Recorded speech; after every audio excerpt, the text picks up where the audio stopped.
Today,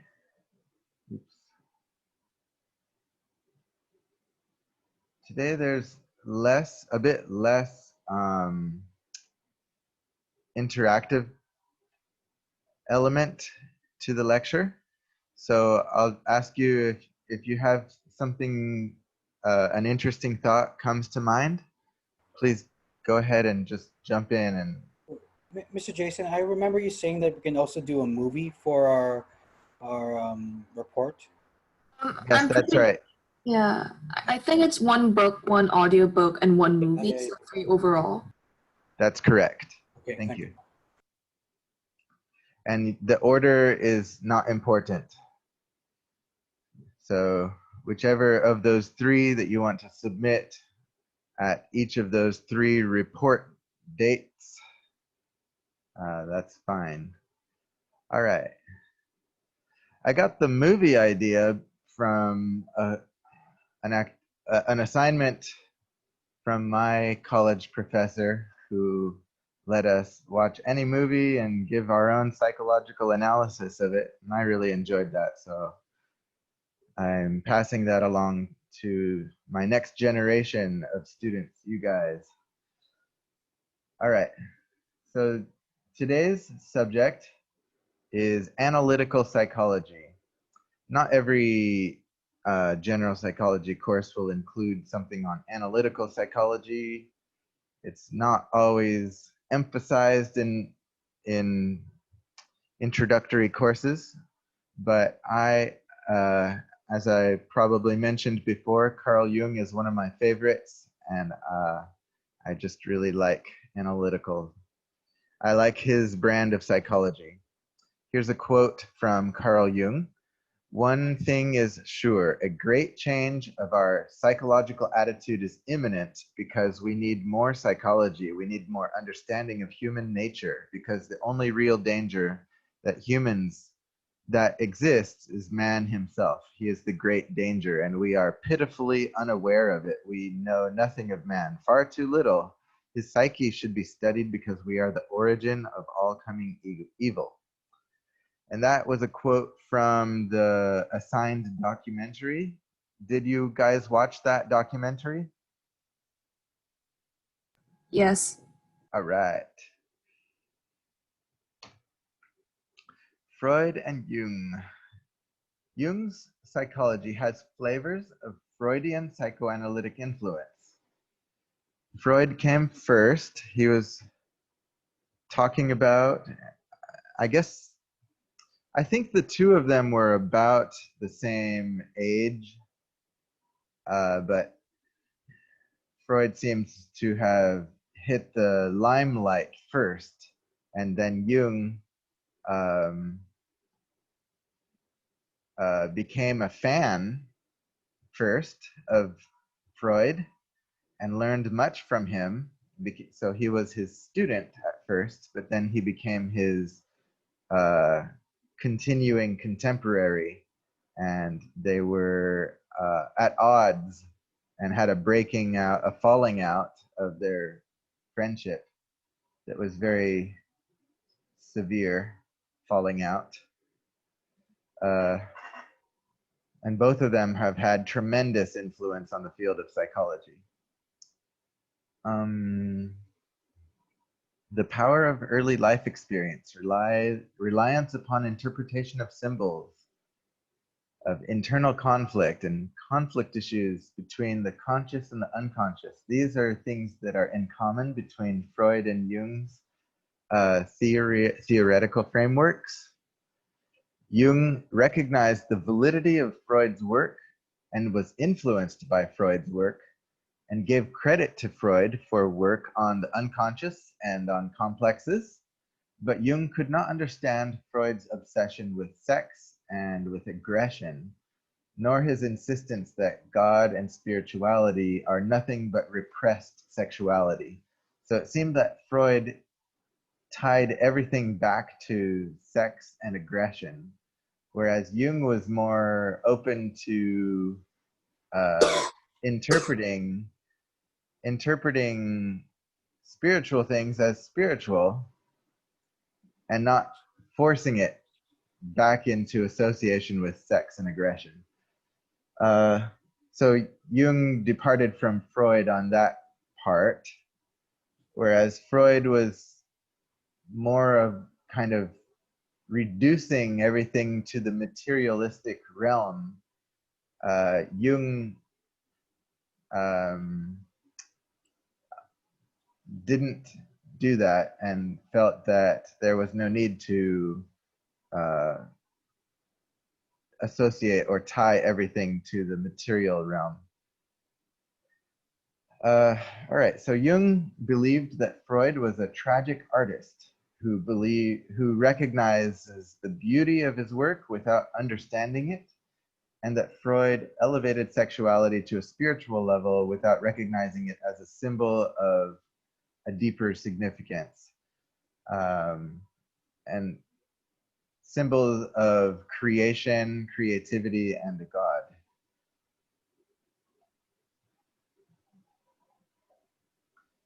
Nowadays, we usually don't talk about God or spirituality when we talk about psychology. And that's more in keeping with the Freudian style to keep spiritual things associated to material explanation. Yeah.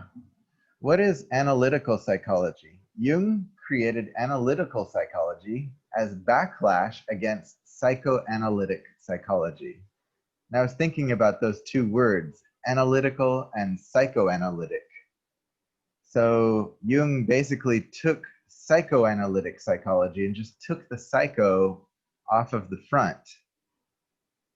Why would he take off the psycho? Well, it's obviously psychology, so he just shortened the name. But by shortening the name, he also offered a new label. You know, it's a different word. It's shorter. So with this new label, he branded his own brand of psychology, which was similar to Freud, but different, very different. So it's a branch from Freudian, but really changed, kind of like as two species evolved from a common ancestor, the more that they continue to evolve, the less and less they look like one another. For example, animals and plants diverged theoretically, and they look nothing alike. Yeah, all right. Jung believed the role of therapy was to raise consciousness by helping clients and practitioners and students understand the self more holistically. And he called this individuation. Jung's brand of psychology includes a number of his key terms, like individuation and like a whole bunch of other terms that we'll encounter in this lecture. Jung also treated spiritual experiences as valid and important. He and William James are among the earliest and most influential progenitors of the later field of transpersonal psychology, which would come in the later 1960s. So this is before the 1960s. This is around the 1920s and 30s and a bit earlier and later than that as well. Any questions?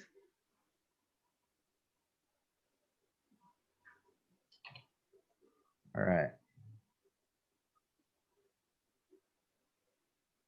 Let's see.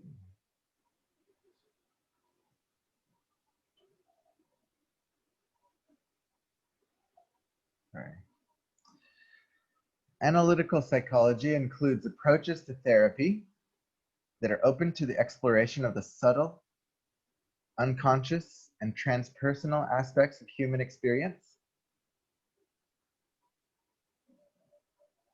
to work with unconscious contents to make them conscious and meaningful, including discussions of dreams and complexes, which are social and emotional problems owing to traumatic or misunderstood experiences, usually in childhood. That's what complexes are. And recognizing archetypes and their significance to personal life. Therapists also utilize journaling, active imagination, and expressive art. Analytical psychology is non-pathologizing and strength-affirming. These are, the first one, non-pathologizing, is quite unique.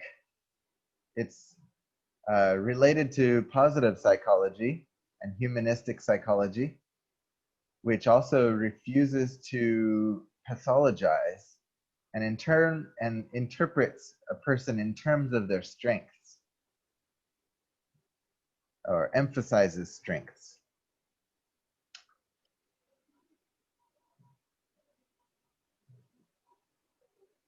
Let's see, let me see if there's anything else to talk about here.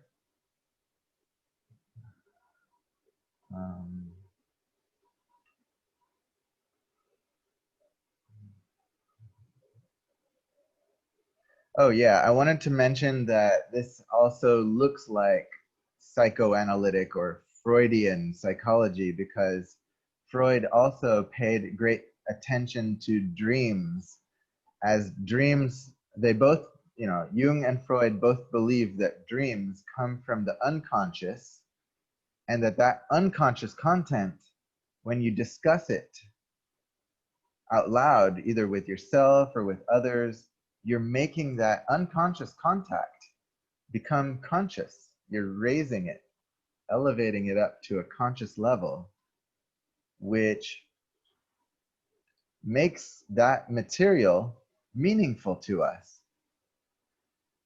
So we bring unconscious content up to the conscious level. And doing that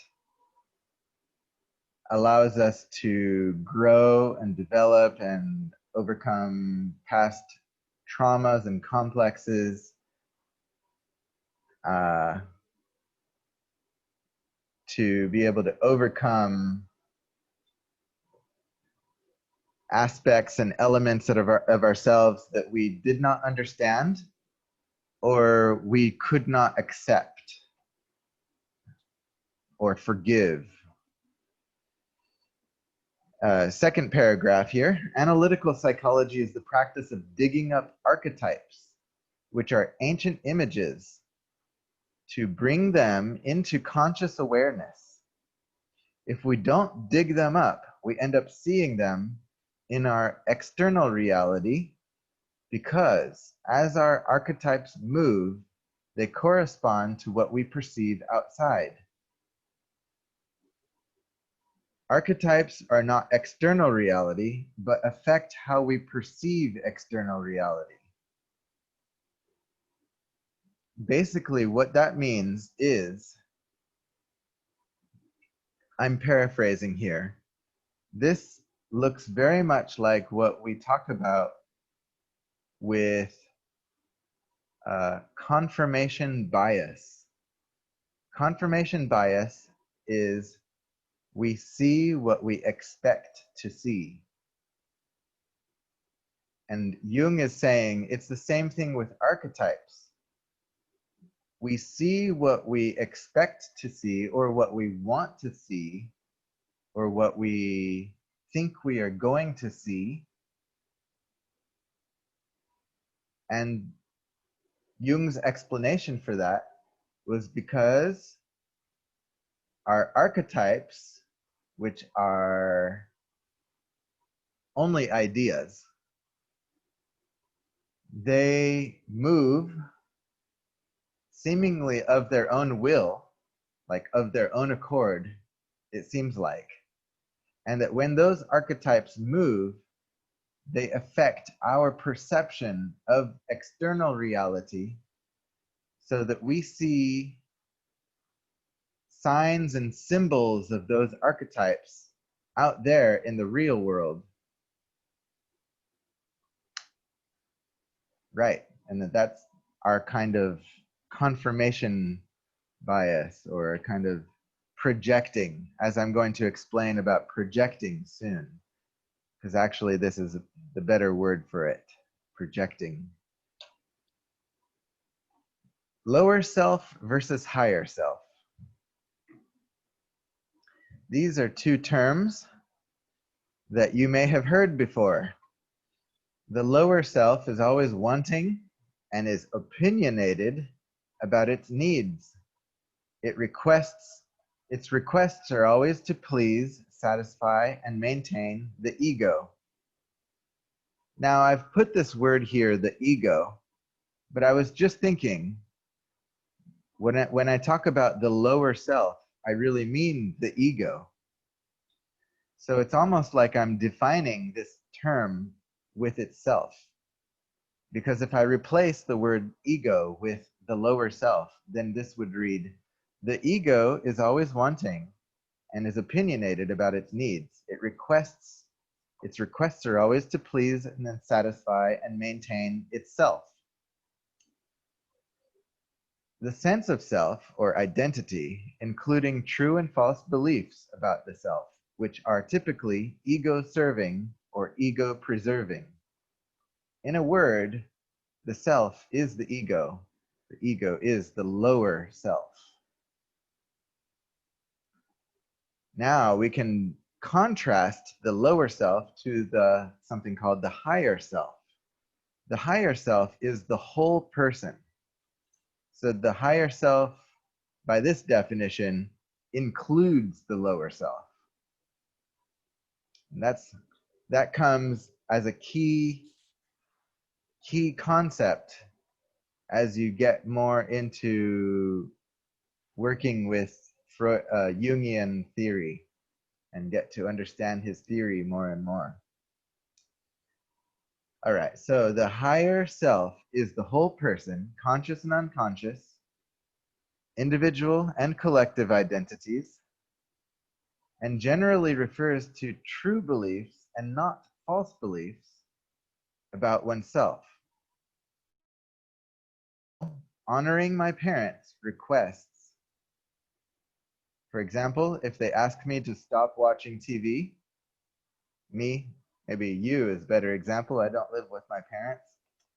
So if you honor your parents' request to stop watching TV, that may serve your higher self, which I wrote here as a self with a capital S, by raising awareness to that scene through their eyes. But it undermines self with a lowercase s, referring to the lower self, by devaluing my personal wishes or your personal wishes and freedoms. Because if you obey your parents, then you cannot obey your own personal wishes if they're in conflict. So honoring them dishonors yourself or undermines yourself in a certain manner of speaking. It dishonors your lower self. The ego is part of the higher self, yet it fights against the higher self by directing resources and energy toward itself, just the lower self, or just the ego. Ego fixation means stagnation rather than growth. I felt that this slide was so poignant and powerful that I personally posted it, this one slide, on my own social media, on my Facebook this morning. Because as I was going through the slides again, I thought, wow, this slide right here captures the whole, basically the basis of Jungian psychotherapy, and captures my own developed understanding so far about these things. As I've said before, I'm a big fan of Jung.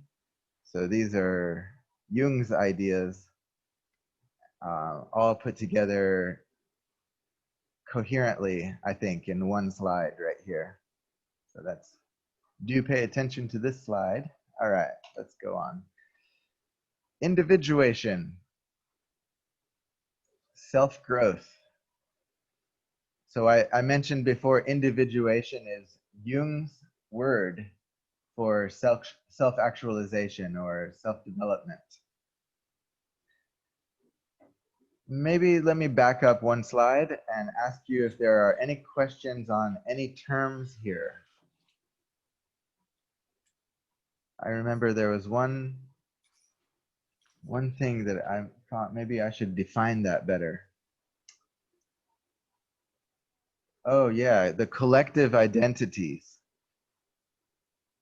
So I mentioned collective identity as well as individual identity, but I didn't explain yet what is this collective identity. In Jungian theory,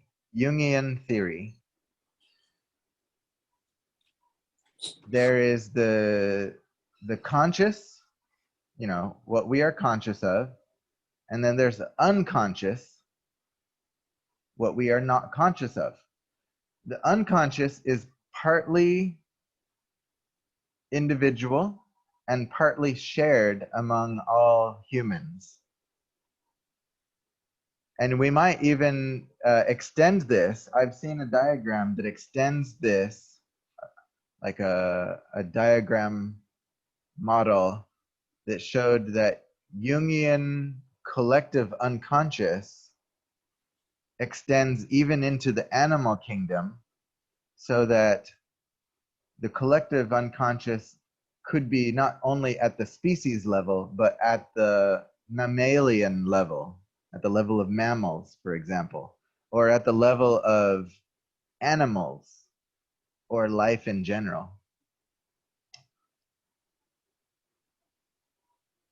So it refers to unconscious instincts, unconscious reflexes, memories, unconscious,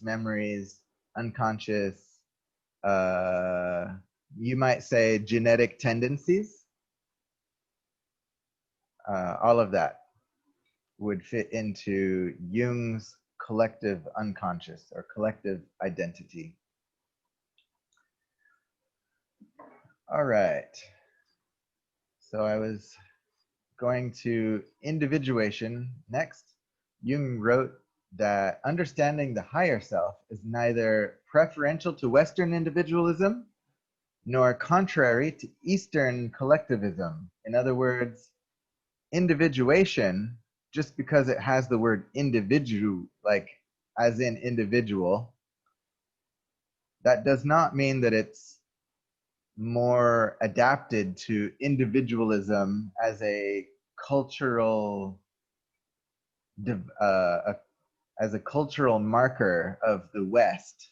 This is this individuation topic is equally relevant to be it regardless of culture. Those modes of identification, those two modes are of collectivism and individualism, are fine, but neither one makes advantageous gains against the other one because they are both descriptive. They're both descriptive of ways that humans have found to adapt to life on this earth. So neither one makes advantageous gains against the other, but they also do not make unnecessary the understanding of the self. In other words, whether you're a collectivist or individualist, you still have the same problem. We are all left with the problem of understanding the self. And in that regard, individuation is for everyone.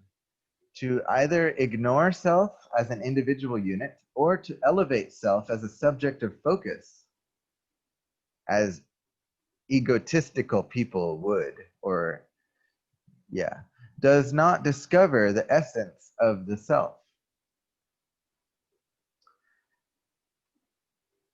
So we must not be extremely collectivistic in our own sense of personal identity, nor should we be too extremely individualistic. Otherwise, we will miss out on the discovery of what we are essentially. Serious study of the self is not selfish. Selfishness is ego service, while self-learning and self-understanding has little to do with serving the ego. Often it has the opposite to do with serving the ego, as we deconstruct the ego in an effort to better understand how it works. So it is often an attack on the ego when we go into the business of self-realization and self-learning.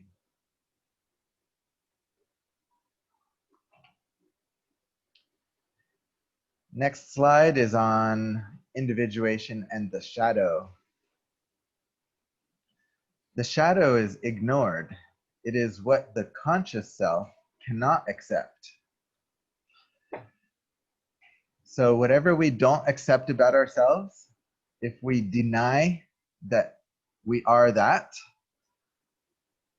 denied aspect of ourselves becomes the shadow. The shadow is a good name for it, because just like the shadow is really our own shadow, it's always with us, it's always ours, but we deny that it is ours. We say it's not part of us, just like a shadow.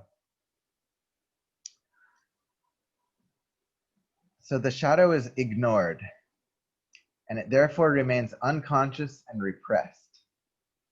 Yet the shadow must be accepted for growth or individuation, according to Jungian psychology. This is very unusual and at odds with much of the rest of psychology. We never hear other psychologists saying that we need to accept the worst elements of ourselves.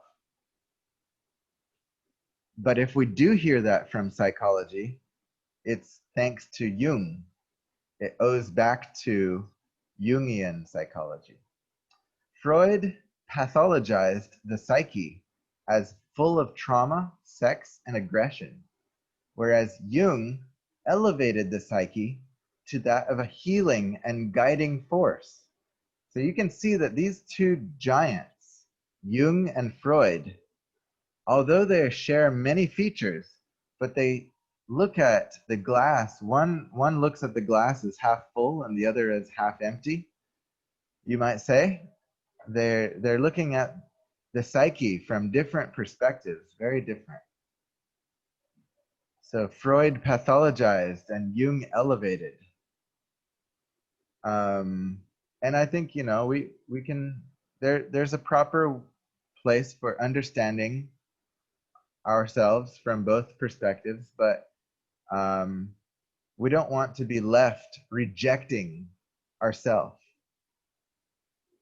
If we do want to be critical, you know, sometimes we want to be critical of ourselves, but we don't want to ultimately reject ourselves.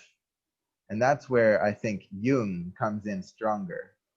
Jung felt that the higher self works to guide our thoughts, feelings, and behavior to greater health and joy, and that pathology comes from ignoring and disregarding the higher self. Individuation, which is self-actualization or self-realization, is the process of listening to and accepting guidance from the higher self.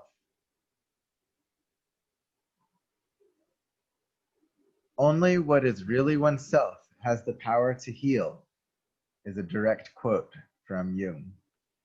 This is a lifelong process of learning how the higher self seeks to adapt and refine the lower self to be better and more effective. So rather than isolating and rejecting the lower self, the higher self takes in the lower self as part, holistically, because the higher self is the whole organism, the whole self. So the higher self holistically accepts all the faults and shortcomings of this shadow, the lower, which is part of the lower self. The shadow is part of the lower self. So the higher self accepts it and takes it in and refines it and works with it and tries to make it more effective, because only the lower self is in contact with the real world, because the lower self is conscious while the higher self is not always conscious. Can become conscious, but it takes work, takes therapeutic effort to do any of this. Without therapeutic effort, we mostly remain conscious of the lower self. Yeah. So some of this process that I'm talking about, this lifelong process of learning how the higher self seeks to adapt and refine the lower self to be better and more effective, takes place with therapeutic effort, therapeutic intervention, or self-applied therapy, or therapeutic processes, all of it that involves tapping into the higher self to allow the higher self to help the lower self. Basically, in a nutshell, that's what Jungian psychology is about. Any questions?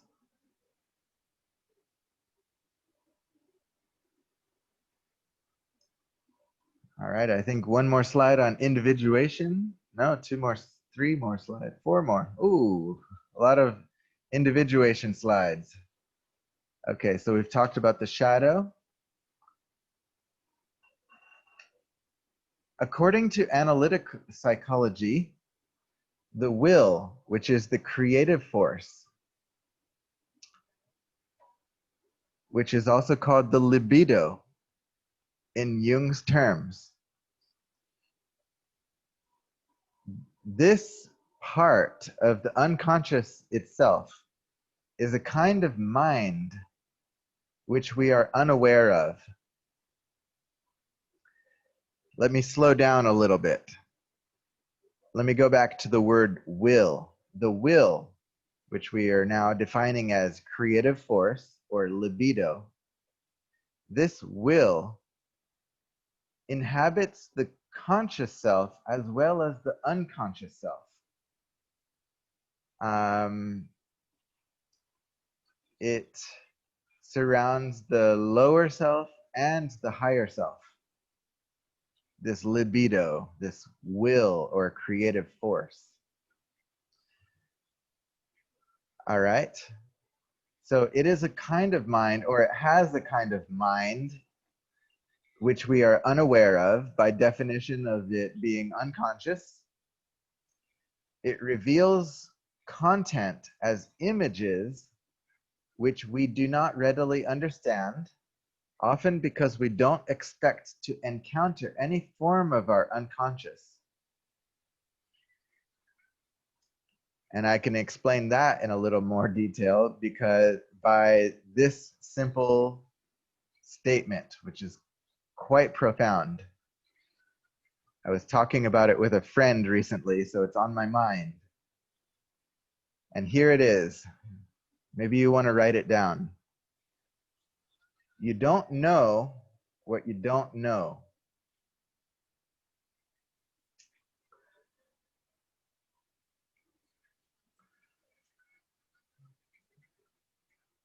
Okay, so how does that relate? I say here the unconscious itself is a kind of mind which we are unaware of. So we are not aware of the unconscious mind, and yet it is a mind and it has a mind of its own.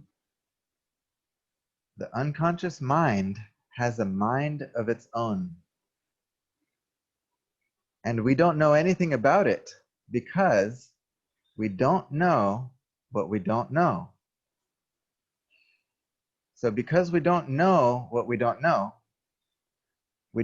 anything about the unconscious mind, even though it's there, it exists.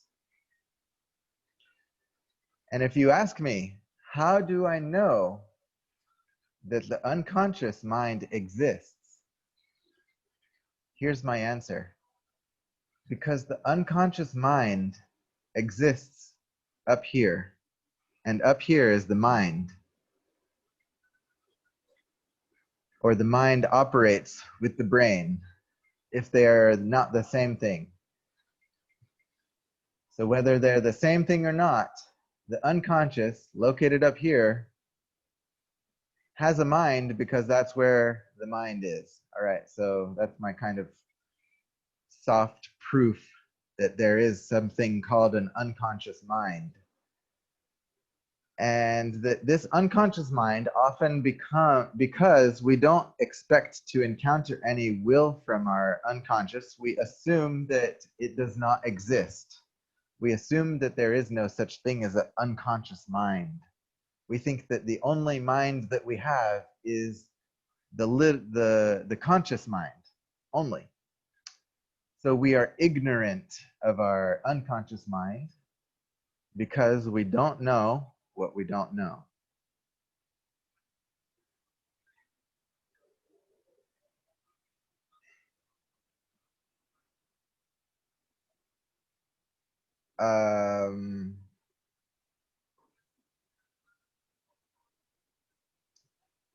Now that's circular. When I say we don't know what we don't know, that sounds circular. It's like trying to prove itself with itself. But that is true because by virtue of the definition of unconscious, yeah, it's unconscious. That's why we don't know about it. So it's a little bit circular, I have to admit. Jung said, we can give greater will to the unconscious, permitting it greater reign of freedom. And then we can become more familiar with its power and functions. So how do we get more familiar with the unconscious? We have to somehow give greater will to it. Because will is something that we have shared between the conscious and the unconscious. It's shared in there. It's all part of the whole organism. So we have to share more of that will from our conscious to our unconscious, I guess. Share it. And if we can share that creative libido, that will, then we can become more familiar with its power and its function. So the unconscious ideas can become conscious by this sharing of will, and these can become greatly informative. Whatever we become conscious of becomes greatly informative to us and healing and full of growth potential. It's like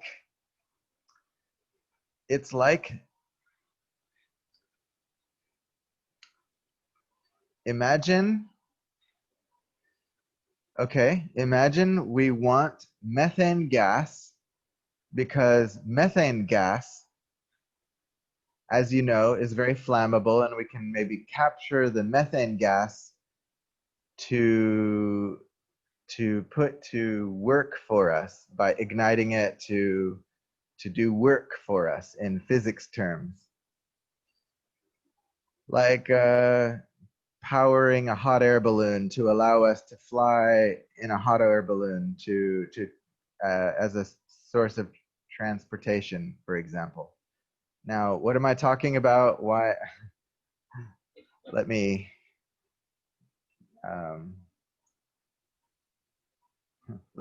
try better on this analogy before I completely butcher it.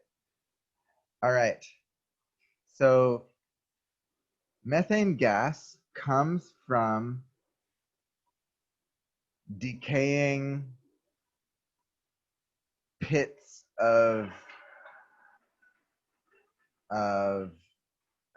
decaying biomatter, and it bubbles to the surface.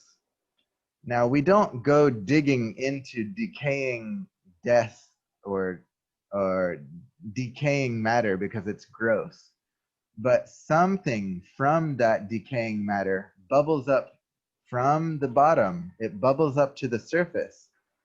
And if we capture if we capture those bubbles, we can put them to use to elevate us, just like burning the gas can be put to use to elevate us in a hot air balloon. So that's my little analogy to show that unconscious content, unconscious ideas can bubble up to the conscious. And as they do, they are informative, healing, and provide growth material to elevate us, to help us become better, bigger, more effective. Yeah. All right. It is 1:51. Let's take a 10-minute break and come back here at 2:01. Okay. All right, and continue from this slide.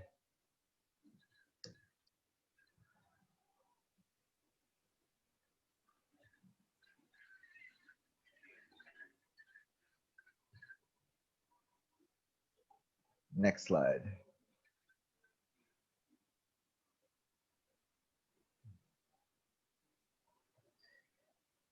All right, so continuing with individuation. To reach higher individuation, clients and therapists frame the client's life in terms of psychological needs, as well as interpersonal, cultural, and historical needs. These needs,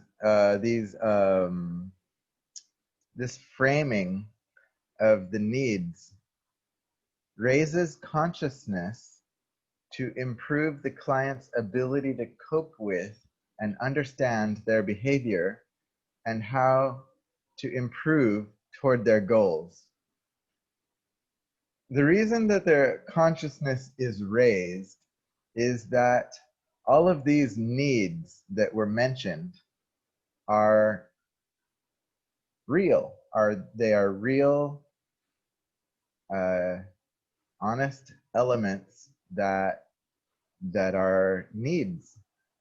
So by recognizing our needs, that itself is a kind of consciousness raising activity. So I guess we should all be aware of these 4 basic needs, right? These psychological needs, interpersonal needs, cultural needs, and collective unconscious needs. That's one way to say it. Similar to humanistic psychology, the therapist's role is to accompany the client on a path of self-understanding and discovery to secure a bridge between an individual and the unconscious. That means between the self and another part of themselves, the unconscious self. And this and his or her wider community, the social and collective self. By incorporating both an inner and outer exploration, one discovers a more potent sense of meaning and purpose in life. So we seek and find greater life meaning and life purpose and life satisfaction when we explore ourselves inside and outside. The inside exploration is about our needs, and the outside exploration is about how we connect, how we are connected to and related to everyone else. For example. All right, and individuation as spiritual growth. Jung treated individuation as spiritual growth. The improving and the developing of personal character can be defined as spiritual growth, which he argued is the chief concern of people in their second half of life. Among all my patients in the second half of life, that is, over the age of 35, there has not been one whose problems in the last resort was not that of finding a religion, a religious, spiritual outlook on life. This of course has nothing to do whatever with a particular creed or membership of a church. So Jung is making sure to say this is not about religion, this is about spiritual outlook. To pay attention to the higher self means to turn not to the ego-serving activities, which are the concerns of the lower self, but toward one's connectedness to others and to the collective unconscious and its archetypes. มีปลั๊กอยู่ตรงนู้นอะเหรอSorry, did you have a question for me? นี่แม่จะดูอะไร I think she forgot to mute the microphone. Okay, got it. Thank you. All right, this is, oh wow, another slide on individuation as spiritual growth. อย่างนี้น่าจะดี I might be able to. Yeah, I'm pretty sure you can mute others. That's right. Yeah, I should be able to. If I can figure out how to do it. One moment.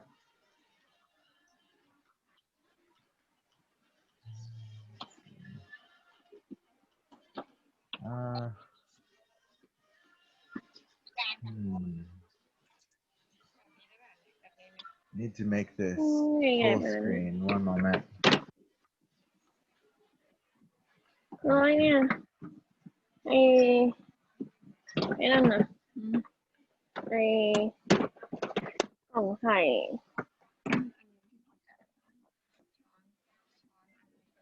ไม่หมายถึงว่ากล่องไข่เนี่ยไข่เนี่ยปิ่นโตอ่ะ Cake, your microphone is on.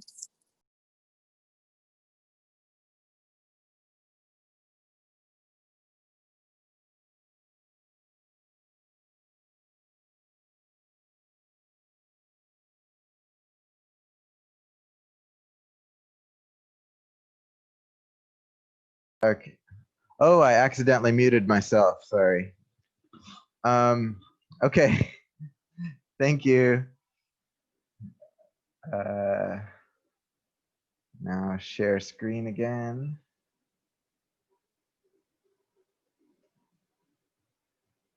All right.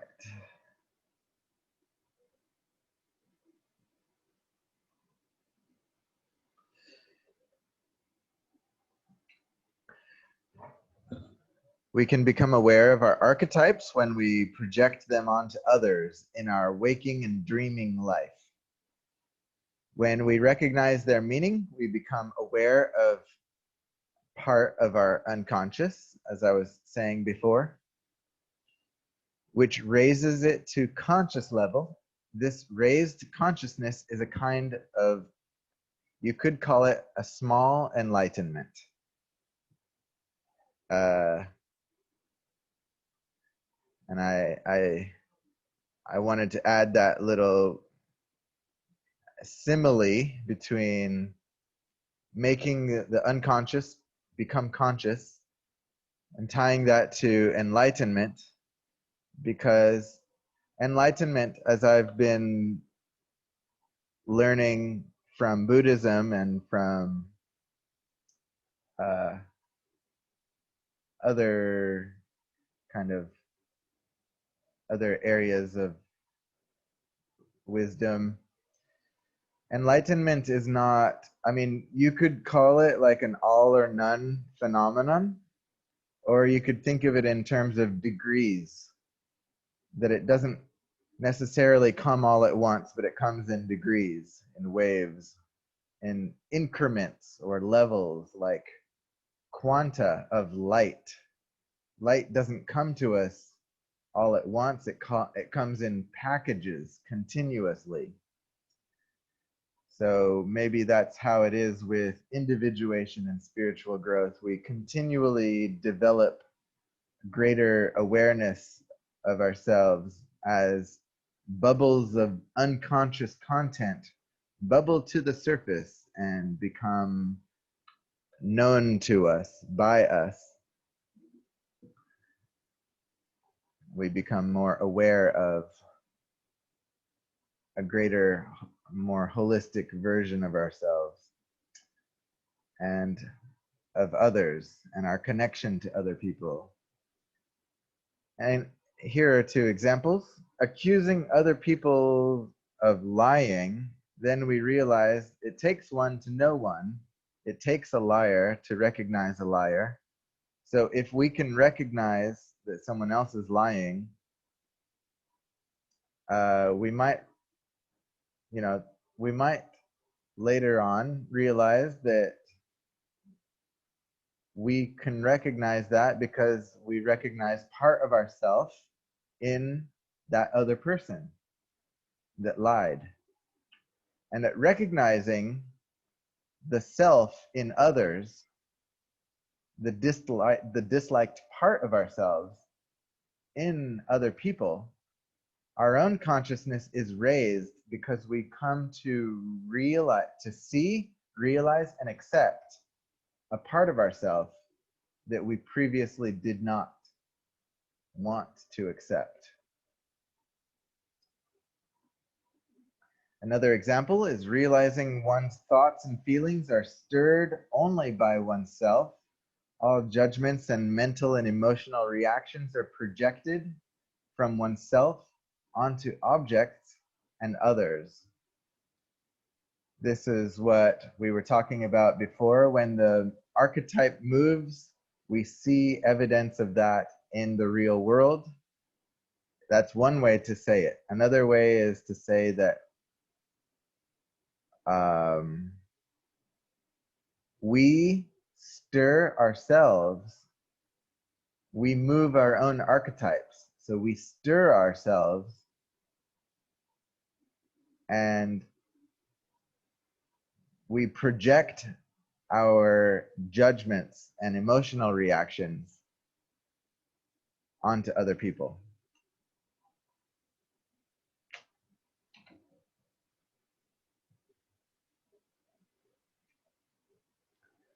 All right, dreams in individuation and therapy. Jung and Freud both felt that dreams were symbolic creations by the unconscious self. So dreams come from the unconscious, and they are symbolic. So the unconscious speaks symbolically, and it is a powerful and excellent way to look at the unconscious. Freud wrote that dreams are the royal road to the unconscious. By that, Freud was meaning that the unconscious, we can access the unconscious, and that the best, biggest, the most paved, the highest quality connection to the unconscious is through the dream. So Freud made a big deal about dreams. Jung wrote, dreams are impartial. That means they're not biased toward the lower self or against the lower self. They are impartial. They are spontaneous products of the unconscious psyche. They are outside of the control of the will. They are pure nature. They show us the unvarnished, natural truth. Unvarnished means unpolished. So it's not made to look, it's not softened for us. It's raw.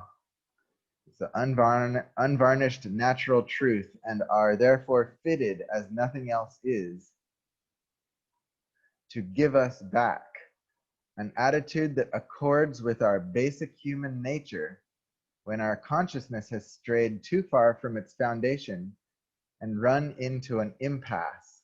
An impasse is a blockage. Jung felt that dreams direct us toward individuation. So our dreams are helping us to become more whole, more healthy, more complete. If only the dream symbol could be interpreted. So the dreams are given to us symbolically instead of directly in direct, straightforward verbal messages. So it's not verbal like, this is what you should do.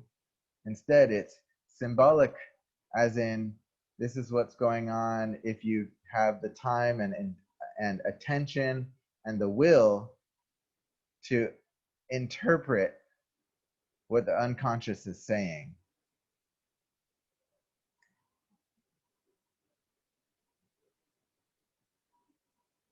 They do not deceive, they do not lie, they do not distort or disguise. They are invariably seeking to express something that the ego does not know and does not understand.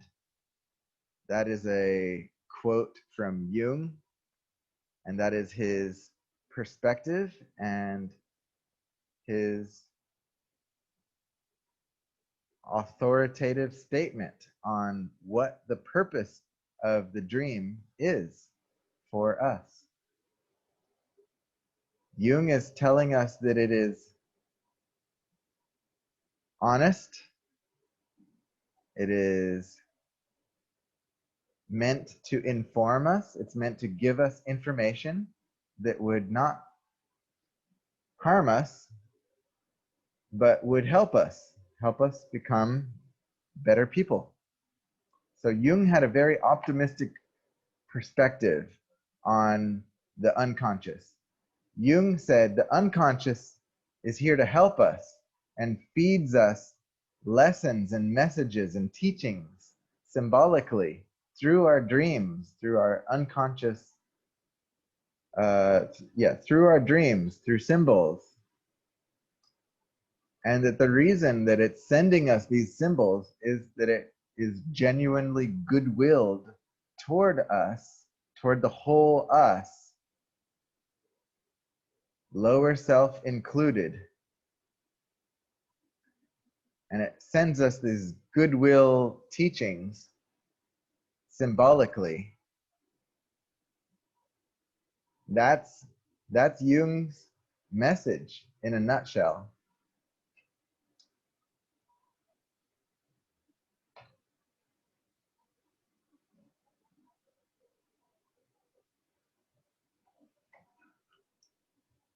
All right. Therapists as co-participants. Jung held that the process of therapy, in the process of therapy, the therapist should be or could be as changed as the client could be. So the client comes into therapy to be changed. The therapist needs to have the mindset that they are also going to be changed as a result and as a process of interacting with and working with their client to bring about a healing process.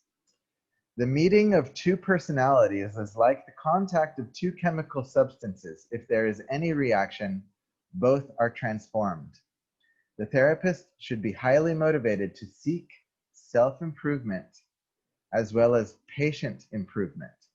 The client must also be highly motivated if hoping for any improvement. So improvement cannot come about with a sheer effort of will on the part of the therapist.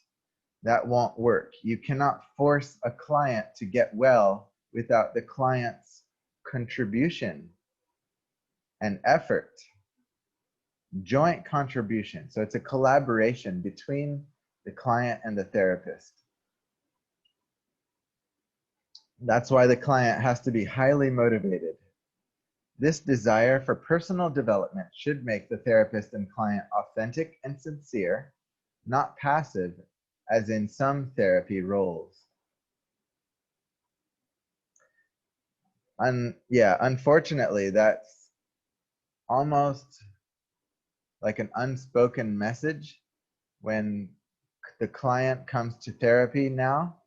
It depends on the kind of client, who they are, where they're from, their own mindset.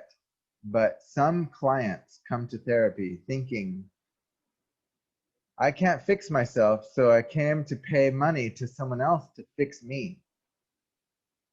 But if you think that way, with that mindset, that you can pay someone else to fix the problems, you're not accepting that you have just as big of a role, if not bigger, than the therapist.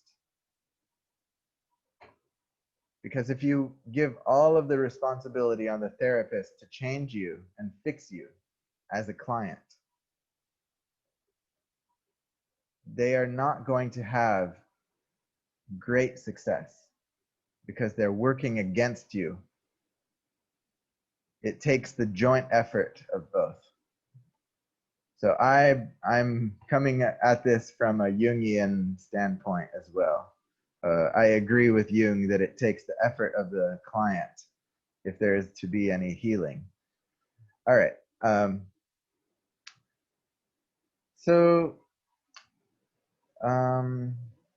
The therapist should be highly motivated to seek self-improvement as well as patient improvement. The client must also be highly motivated if hoping for any improvement. This desire for personal development should make therapist and client authentic and sincere because they both require one another's joint efforts to have any success in the relationship, the professional relationship. Not passive as in some therapeutic roles. The client's personality could strongly affect the therapist and in a helpful or harmful way. So the therapist must be aware and be ready to cut therapy short if it is not progressing or is going in the right direction or not going in the right direction. Jung was the first person to insist that therapists undergo therapy as part of their training. So Jung says that the therapists themselves are susceptible to transformation by the client. So just as the client comes to the therapist to be changed, the therapist comes to the client and also is changed, sometimes in a good way, sometimes in a bad way. Now, if the therapist is changed in a bad way, then that therapist is going to need therapy. Hence, Jung said, therapists need therapy as part of their training. Well, that's my connecting the concepts here for myself and for you. That's how I make sense of it. And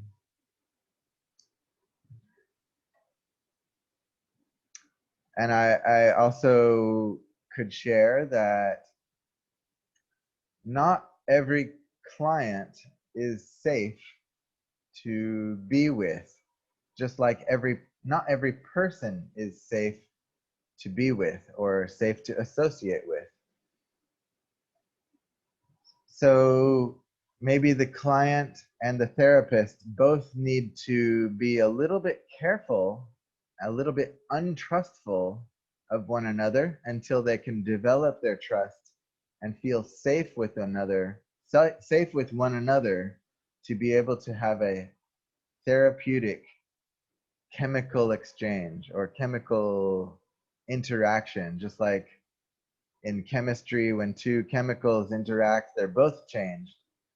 So before the client and the therapist fully commit to a long-term relationship of therapy, they might want to develop some trust slowly so that they know whether they are in the right, that they are a right fit for one another.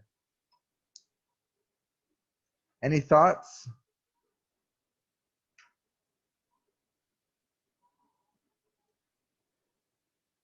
This lecture is harder to have discussions about because it's a little more specialized in the Jungian field, and I don't know how much Jungian background you have. So it's a little more lecture, one-way lecture oriented.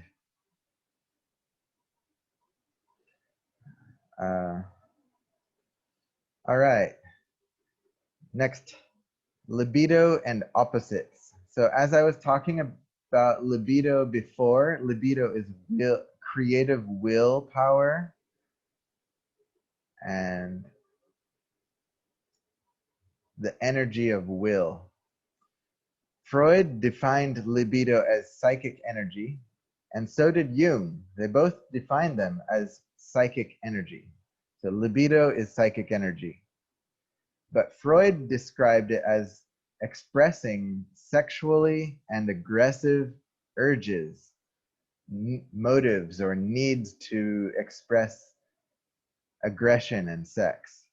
But Jung described libido as more like water, because it can flow from the unconscious to the conscious or from the conscious to the unconscious. So it is shared between them and flows back and forth, and it can strengthen the pairs of opposites to greater conscious awareness. What opposites am I talking about? All opposites. I'll explain that more in a moment. The libido is split and produces the thing that checks itself.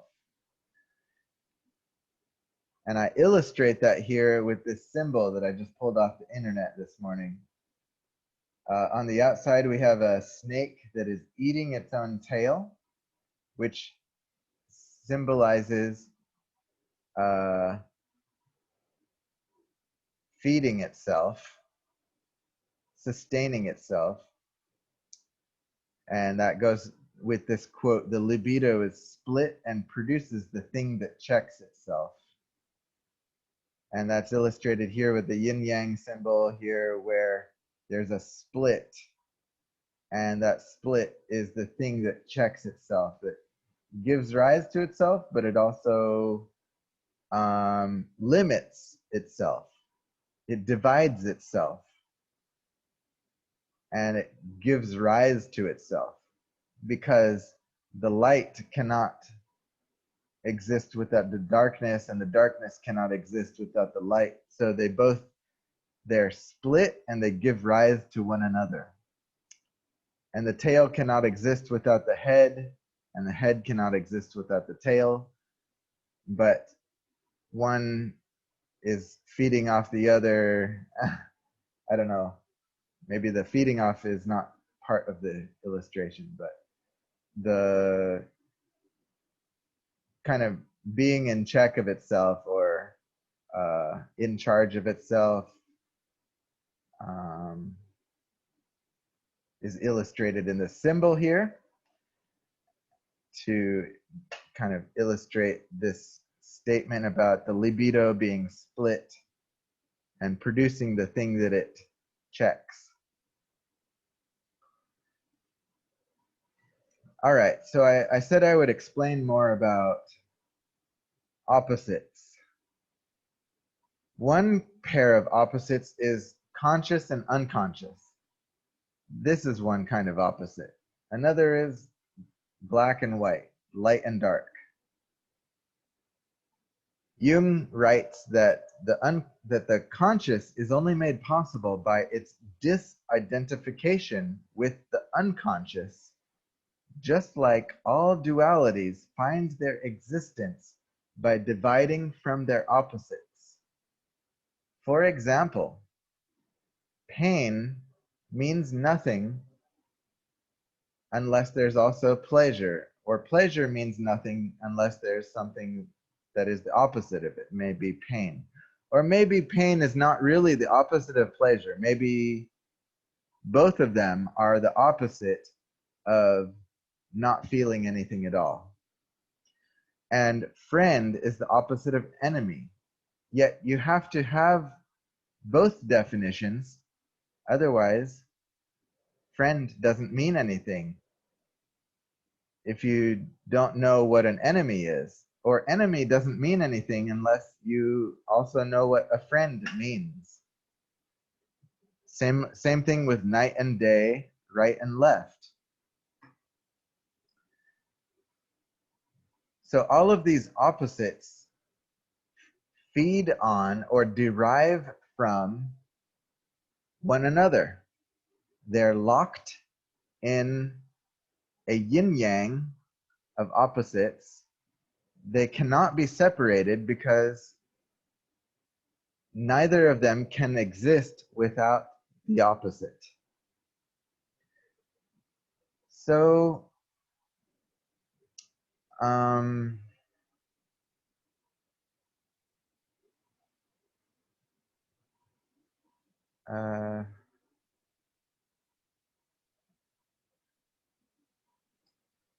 libido, which is this creative force or energy or will,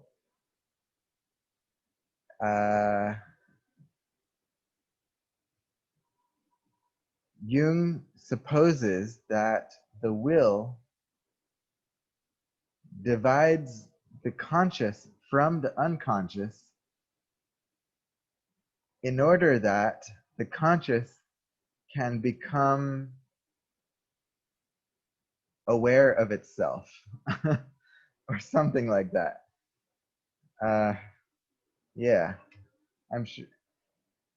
This is pretty deep stuff, and it might be going over some of your heads, but for those of you who kind of grasp what I'm talking about, good for you.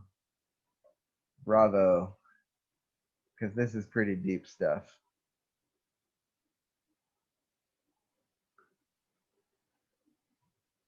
Libido and opposites. Every characteristic of the conscious self has its opposite stored in the unconscious.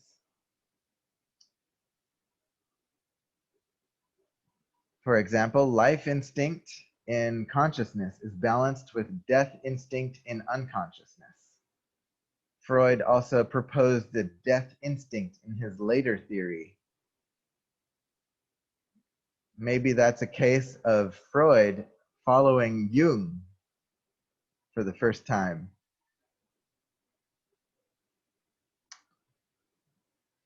Driving any pair of opposites further apart requires libido.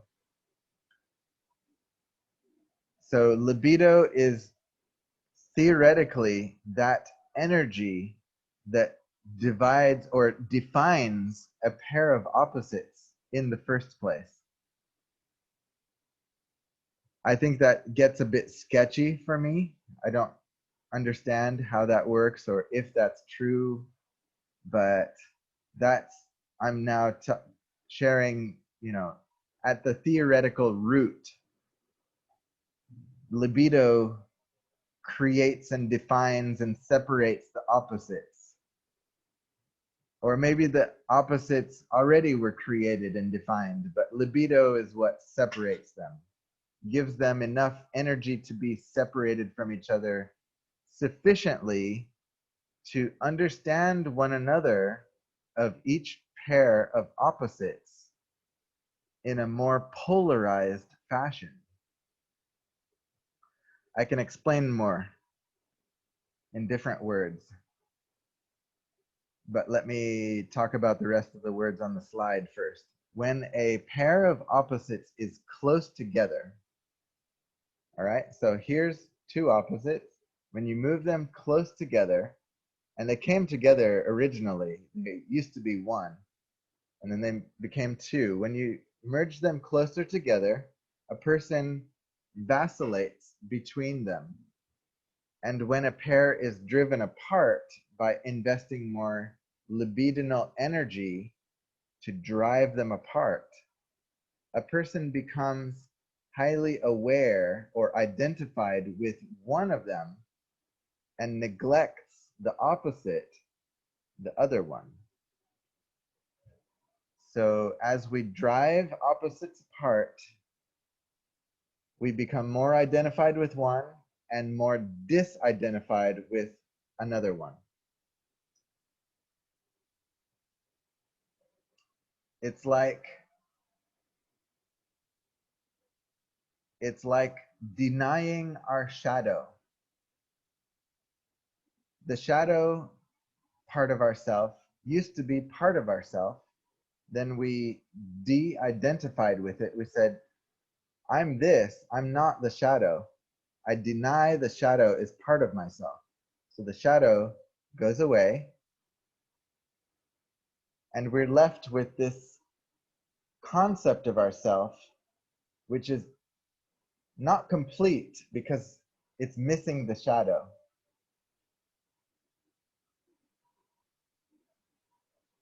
And it is the opposite of the shadow. It's all the good, the things that we judge as good about ourselves.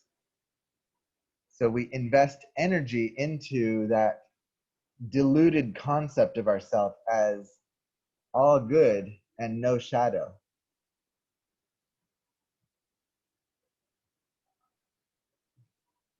So a person vacillates between them until they've invested enough energy to divide the pair apart. So they divide the opposites apart from each other.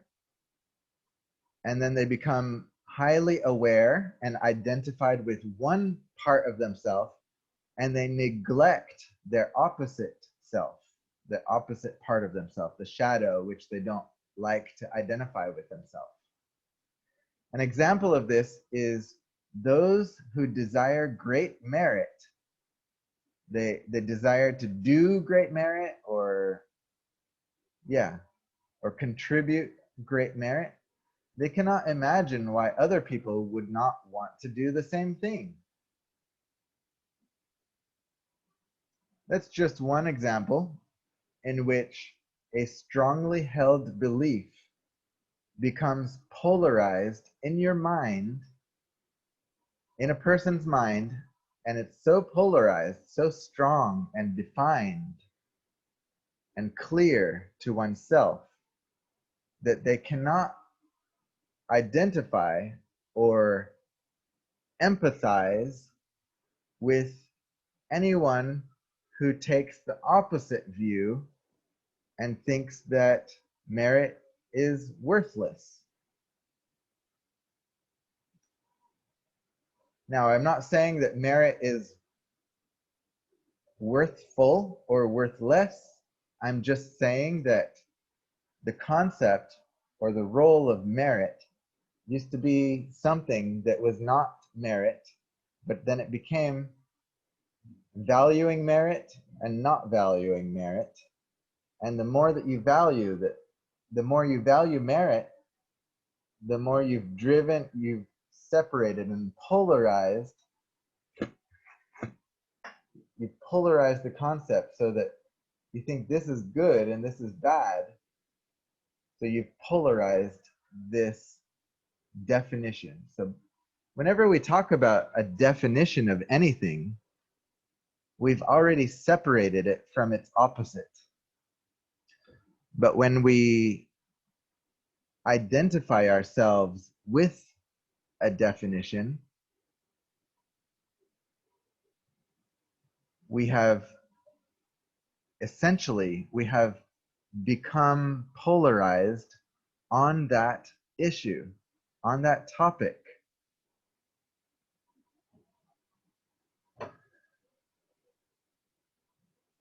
As I lecture on this right now, I'm thinking about how I have been caught up in the debates and political debates and controversies in America, and it brings to my mind these words: polarization, and being unable to imagine from the perspective of the other side.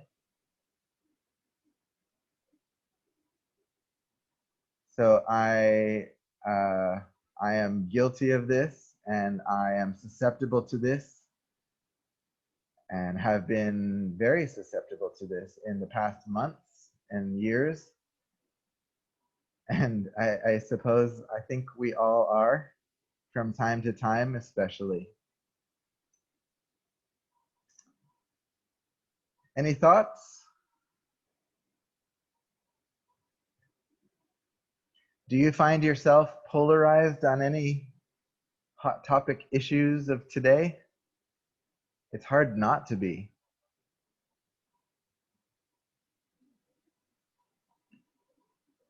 Yeah. Next slide. Libido and opposites with Taoist elaboration. And I grabbed a little picture from the internet this morning.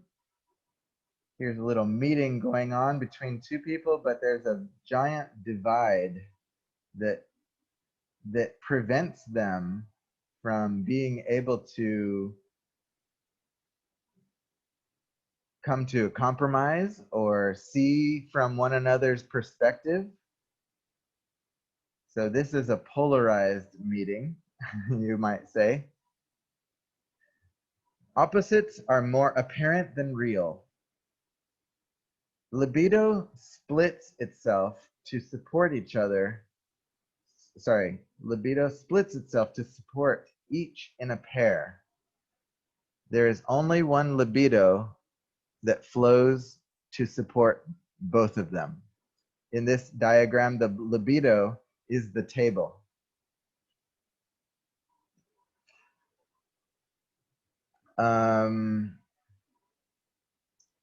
Opposites only come into being by differentiating and magnifying their differences and minimizing their similarities. Recognizing that every dualism arises from monism eases the delusion of opposites. We are trained to love and hate each other or things as though these were opposites. But if we are more ambivalent and bring the opposites closer together, we reduce their polarities and our attachments to them, and we also conserve libido by not driving opposites far apart. Holding dualities in mind simultaneously helps bring them together.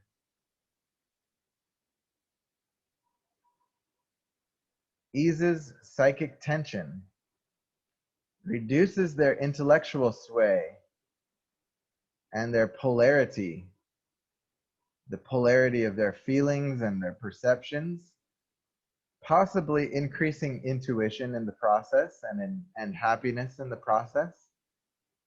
And this puts us in greater touch with the unconscious, thereby broadening and expanding our consciousness. But our mind is trained to think in opposites, to differentiate and isolate. When we identify a color in color space, we are able to identify it because of its differences with neighboring colors. So the very act of identifying is differentiating, and differentiating is separating. So defining is differentiating, is separating, is polarizing.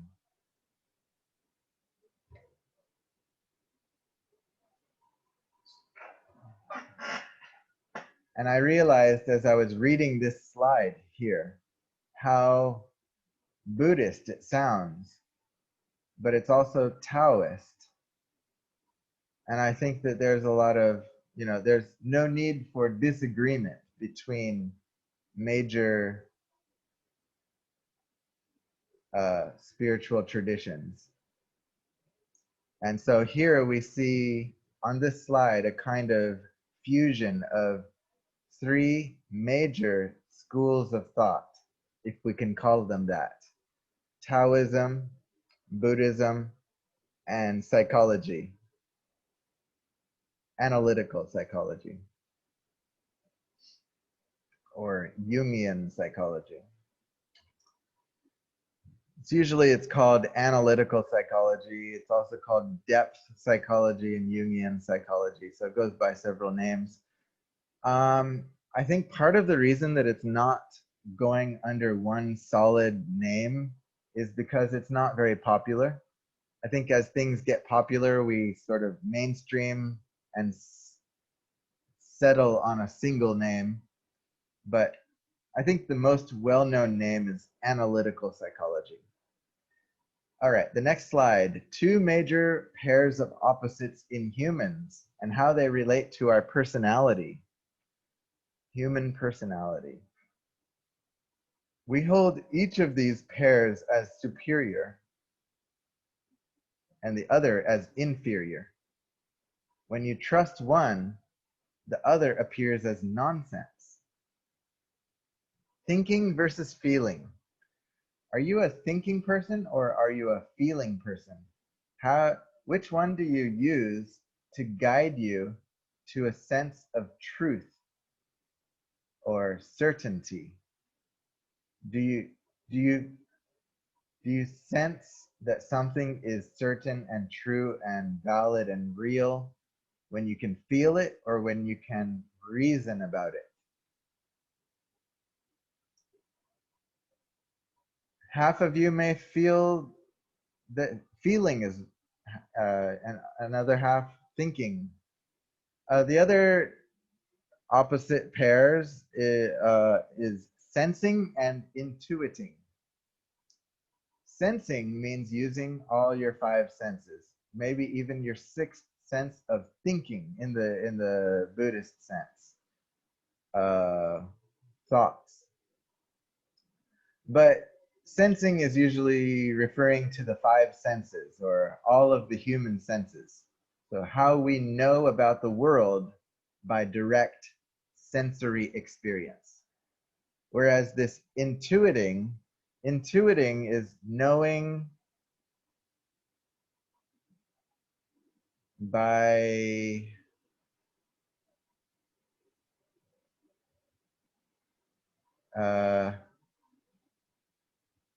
well, I just looked this word up on the internet this morning. I'll tell you how I think of it. Intuiting basically means knowing without using your senses. It could be using good reason. That's kind of what we mean when we talk about intuition. I have an intuition, meaning I put together reasons, or it could be like a sense that you don't know where it comes from. So it's arguments and unknown source of knowledge. So do you know things through sensing, through your senses, or through intuiting, through your sense of knowing without sensory experience? People can fall to one or the other, and whichever side you fall on, you would probably identify more with that and less with the other, which means that the other, the opposite of yourself, is harder for you to understand. So if you're a thinking person, it's harder for you to understand feeling people. If you're a sensing person, it's harder to understand intuiting people, and vice versa. Now we could take these two traits and their two polarities and put them in a grid, a 2x2 grid. So that gives you 4 different personality types. You know, the thinking sensing, the thinking intuiting, the feeling sensing, and the feeling intuiting. So there's 4 basic personality types that we could come up with from Jung's 2 opposites qualities of humans. But Jung taught that the inferior one of the pair offers something that the superior one cannot handle or cannot grasp. It's like this. If you go out hunting in the daytime, you will never find what you could have found in the nighttime with a flashlight. But if you hunt in the nighttime with a flashlight, you could never find what you could find in the daytime, because different animals come out at different times of day. So every way of knowing, whether you're knowing by thinking or knowing by feeling, both ways of knowing offer something that the other one does not handle, does not offer. Sensing offers something that intuiting does not. Intuiting offers something that sensing does not. Knowing hunger intuitively may not motivate empathy until hunger is also sensed. When you sense hunger, then maybe you have developed full empathy for other people who hunger. You might have already understood hunger in some intuitive sense before you felt hunger. But now that you not only intuit it, but you also sense it, now you have full capability and full grasp of what it means to be empathetic to the hunger of others, if that makes sense. Sensing complements and adds beyond intuiting. Similarly, one can know by thinking that social attitudes against one race is a disadvantage. You can know that by thinking, but until you feel it, you don't know it by feeling yet. So when you feel it personally, you feel that discomfort of the bias against you, then you will gain another valid way of knowing what social bias means. So there's an example of knowing through different modalities And it goes back to something that the Buddha taught by illustration, by parable, of knowing the elephant, the 10 blind men that knew the elephant by feeling different parts of the elephant and coming to conclusion. No blind person can come to conclusion about what an elephant is by feeling only one part, such as only the trunk or only the tusk. So we have these at least four ways of knowing. We should use all four, not only one or two of, not only one of each pair, but both of each pair. One departs from reality by ignoring any of the four ways of knowing, by overemphasizing its opposite. All right, so this is a meaty lecture. I would call this a meaty lecture because it really digs deep at a philosophical, at a spiritual, and at a psychological and intellectual level. So, hope you have rested adequately from those midterms. All right, now let's have a 10-minute break. So it is 2:54 now. We'll start again at, oh, it's 2:55. We'll start at 3:05.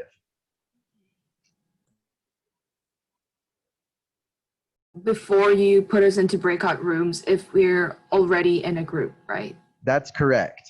Okay. Yes. So in fact, you can either tune in on Zoom with me to watch part 1 and part 2. I think that's the simplest idea. I just want to make sure. Yeah, okay. Okay, so yeah, you can tune in on Zoom or you can watch it through your own internet connection. Do you have the link? I can post the link right here in a chat, in our chat box. So the link to the video.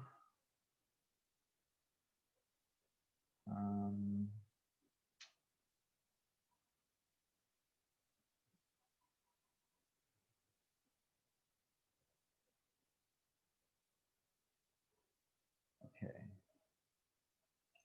That's part 1. Oops.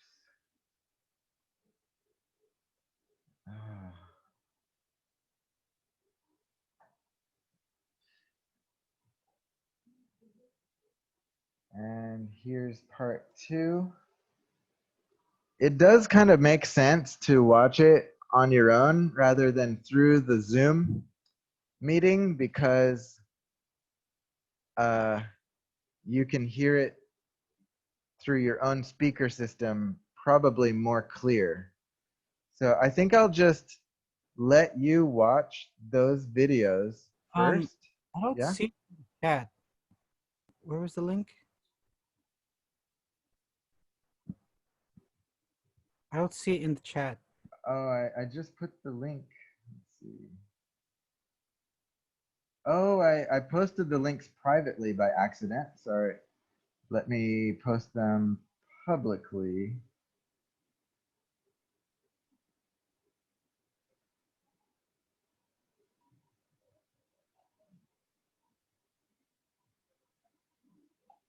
There we go. All right. I will, let's see. Yeah. I will go ahead and play them through this Zoom meeting. And you can watch them through the Zoom meeting or on your own. Afterwards, we'll have a breakout. I mean, I will go ahead and put you in the breakout groups. Well, I can't put you in the breakout groups until the video's done. Otherwise, you can't see it.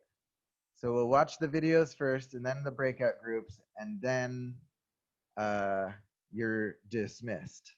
Okay? Okay. All right, so I'll start the video now.